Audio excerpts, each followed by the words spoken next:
magandang tanghali. Kumikinang na ulo, Diego Bandito.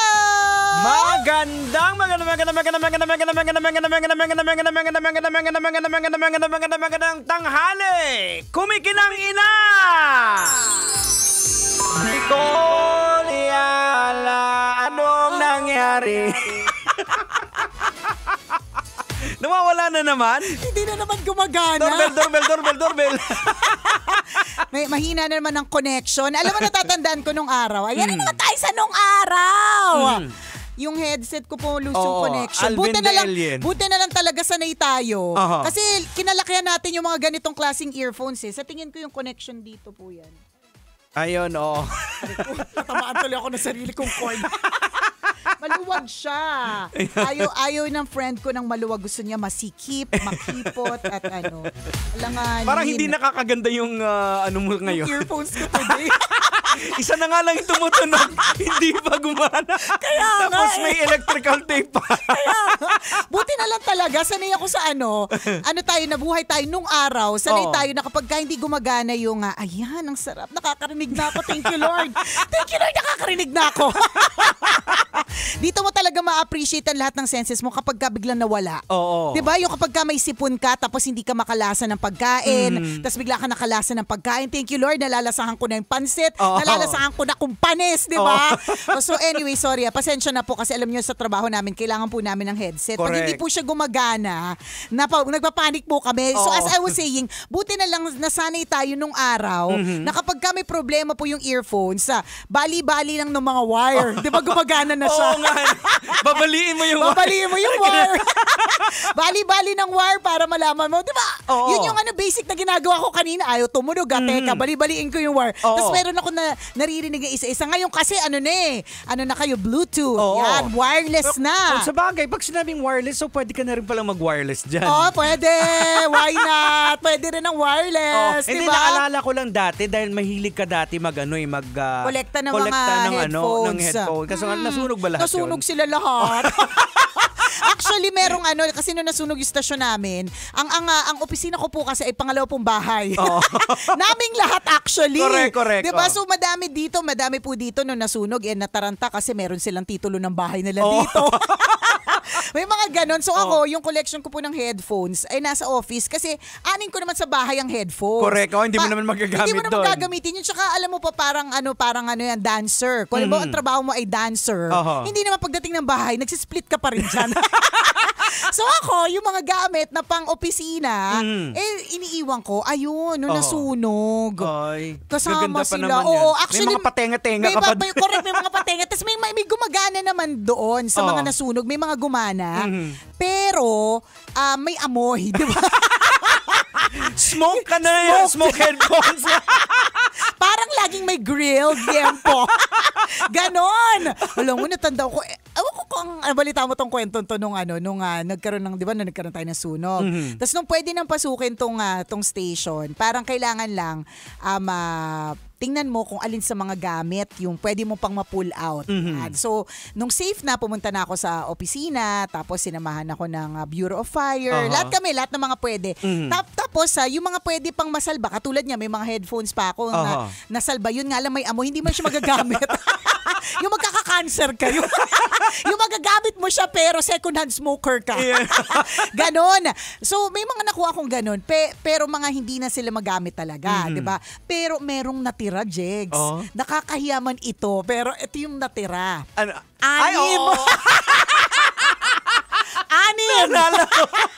Not one, not two, but 6. Galing yun sa wedding and debut, di ba? Galing sa wedding library.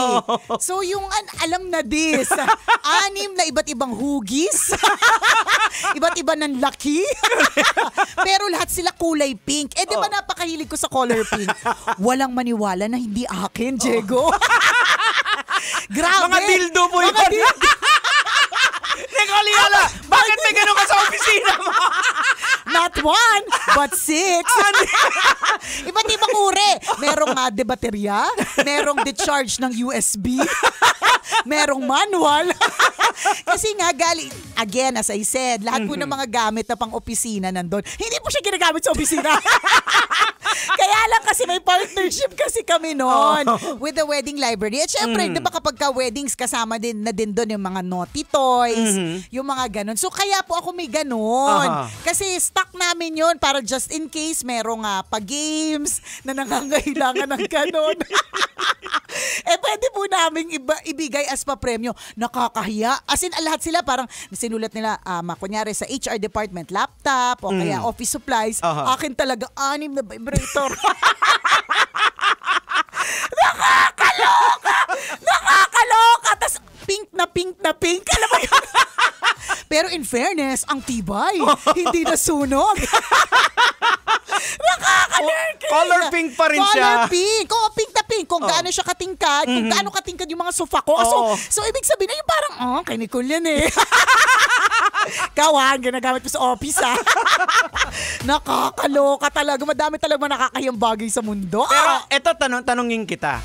Ikaw, anong yung opinion mo, yung mga ganyang entabu. Laruan. Okay lang ba gamitin? Hindi. Sa akin ever since hindi. Kasi bakit? Kung meron ka namang kasama sa buhay. Pero again, iba-iba ng opinion yung other people. Gusto nila yung mga ganyan, di ba? Kayo po yan. Di ba? Kanya-kanya po yan ng trip sa buhay. Ako pero may nakausap ako niyan. Ang sabi niya, wala namang problema yan as long kung gagamitin nyo within the context of marriage. Kaya nga, di ba, ang namimigay wedding library. Correct. It's because wedding, mag-asawa, couple. Correct. Couple na magkakamali na siya pag ginamit mo, ikaw lang mag-isa. Ang dami pong tinamaan. Sabi nila, ganun po ba? Hindi po namin alam. So, ibig sabihin, ang sinasabi nung kakilala mo is, okay siyang paglaruan ng mga mag-asawa. Within the context of marriage. Ng mga mag-asawa. Yung mga hindi mag-asawa, tinamaan din. Kasi nga yung ginagawa ng mga ganyang klase mga bagay is a gift given to married people. Correct. So kung niregalo po siya sa inyo, usually niregalo yan kapag bridal shower. Yan yung mga ganyan. Kasi syempre, gagamitin ng mag-asawa. Pero nasa sa inyo pa rin din yan. Kung gusto ninyo o trip ninyo, di ba? Wala dong mali doon kasi hindi, bakit ka nagdadaw? Ikaw, anong opinion mo? Bakit ka naman? Ayun, nag-iisip si Diego. Wait lang, magsasabi ng totoo. Pero sa akin, totoo nga din na naman. Within the context of basta marriage. within the context of marriage. Kasi wala namang mali doon, wala namang kasalanan. Okay. O yan sa mga nag-order dyan, cancel nyo na.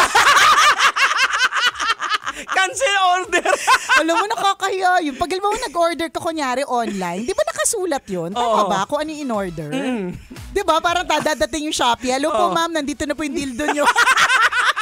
Nakakaloka, kahit hindi mo magsalita, alam mo pag nabasa na ng courier, yung may ngiti pagbibigay sa'yo. Ikaw, order mo.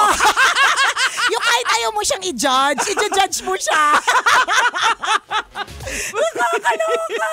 Ayun. So, iba-iba ng mga eksena pagdating sa ganyan. Yung mga naniniwala na dapat, kasi kung halimbawa, magiging parte yun or dahilan kung bakit hindi kayo magiging comfortable with each other, bakit mo naman gagamitin? Oo, tama. Meron naman kasi ibang nagagamit yung mga dice, di ba? Ano mga dice?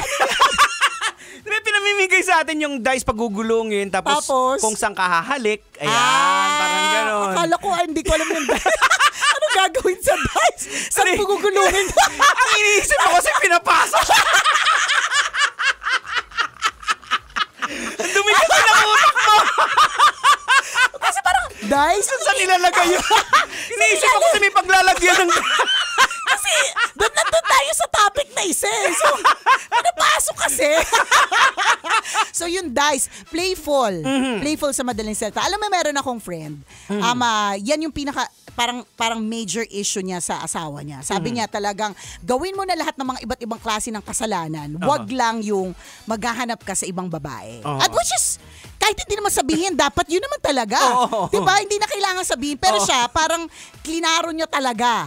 So, ang ginagawa nung kakilala kong to, talagang nag-act siya as both a wife na masipag, maalalahanin, pero at the same time, isa din siyang wild mistress.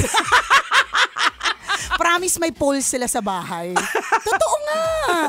Kasi sabi niya, gano'n nag-aaya yung mga kaibigan mo dun sa mga babaeng sumasayaw na nakasuot ay boots lang. Bakit? Hindi ko ba kayang sumayaw? Sabi niya. At hindi ko ba kayang mag-boots lang? Which is tama naman kinakailangan naman talaga yan. May ganyang spice sa kanilang relationship. Hindi diba? kasi porket mag-asawa na kayo, nawawala na yung magic, yung thrill.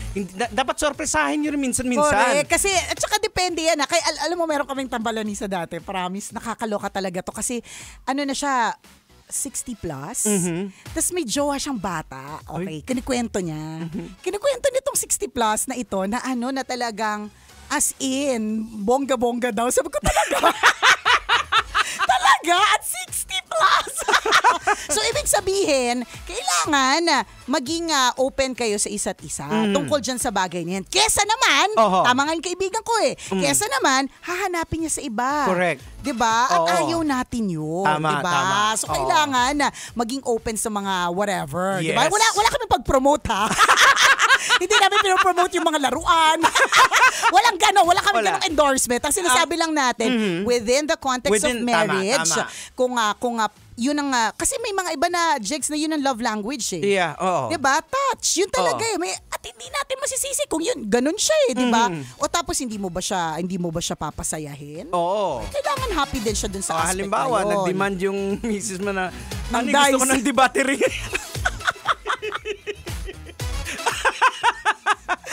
Again, mga kabisyo, wala pong mali doon basta within the context of marriage. Ayan, di ba? So kung sa tingin nyo, kahit within the context of marriage may mali, ayan, depende sa conviction sa inyo Correct. Gets din naman natin yun. Diba? So kanya-kanya. So itong opinion na ito ay opinion ng hindi man kaparehas ng opinion mo, diba? Kasi ganyan naman talaga. Kanya-kanya tayong pagre-respeto ng opinion. Again, diba? hindi po kami nagpo-promote. Hindi kami nagpo-promote. Wala kami ganyang endorsement. Mula sa sirang headphone, napunta tayo. Bakit? Kasi pag sira, di ba? Iniikot-ikot. Ba't hindi ito gumagana? Nakakaloka talaga. Alam mo, meron ako isang kaibigan na hininga niya ako ng ganon. Kasi nga dahil dahil sa bigay na nga ng wedding library. Tapos binalik. Sabi niya, alam mo, nakakahiya. Sabi ko, nakakahiya talaga yan. Sabi ko, kasi nakita daw ng nanay niya nagcha-charge. Sabi ko, oh my God, nakakahiya. Tapos ano sabi mo? Sabi ko, binigay ni Nicole Yala, pambihira. Ako ba talaga yung tinuro mo, Hindi, baka binalik niya, baka balak gamitin. Nino, ni Mother.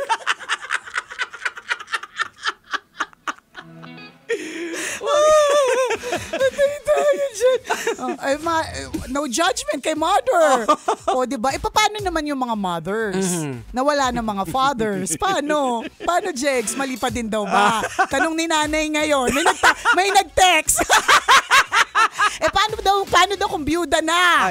Yan ako, personal opinion ko, yun na yung mali na. Yan yung dyan na yung mali. So, ibig sabihin, wag po yung mga spouses po natin, yung mga asawa po natin, ang dalangin po natin, wag silang mamatay, di ba? Alam mo kung bakit magiging mali siya? Dahil? Kasi mag-i-imagine ka Ayan. So, pag nag-imagine ka, an idle mind is the devil's playground. Kung ano-anong pumapasok dyan sa isip mo. At lalaruin ng demonyo yan, Kasi sinabi ni Jesus Christ din yan na yung adultery na kukumit mo sa utak sa isip mo pa lang. Ay nako, yan yung sinasabi natin from dildo to Jesus Christ real quick. Tama yan, mag-balance tayo. Balansehin natin Balansehin talaga natin. Again, diba? pinag-uusapan natin. Wait lang, may sinabi kang in the mind.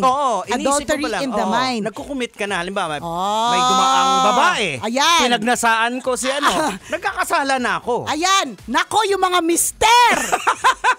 Sinasabi sa Bible yan. So ibig sabihin, yung mga mister na tumitingin. Kunyari sa mga Asian Pinay sites. Yan. Yung mga hot legs, Pinay, mga ganon-ganon. Correct, So kahit wala silang ginagawa, as in, as in nag-follow or nag-subscribe is already considered as adultery. Ayan, kasi pumapasok na sa isip mo nandun na sa heart mo At tas ang nakakalurky dito, yung mawawalan ka na tuloy ng desire sa partner mo kasi ang nai-imagine mo na ngayon ay yung ibang babae. At ang masaklap pa dyan, while doing it sa partner mo, yung napanood niya, yun yung iniisip niya. Ayun. Diba? Then it becomes a mistake. Ayan. So ngayon, pinipilit mo na yung misis mo. Paparsahin mo na yung misis mo. Doon sa napanood mo. Hindi naman ganun ang misis mo. Correct. Ginagawa mo ng tapa. Bakit? Binabaligtad mo. Hindi naman ganun yung misis. Ayan. Diba? So, diba, patong-patong na yung kasalanan na mangyayari. Kaya nga simula lang doon sa isip. Yes. At kaya nga dapat kapag kami mga bagay na ganyan na nagbibigay sa'yo ng kasalanan or nagpapaisip sa'yo na maging makasalanan, mag-unsubscribe ka na dyan. I-unfollow mo na yan. Hide post. Correct. Yan.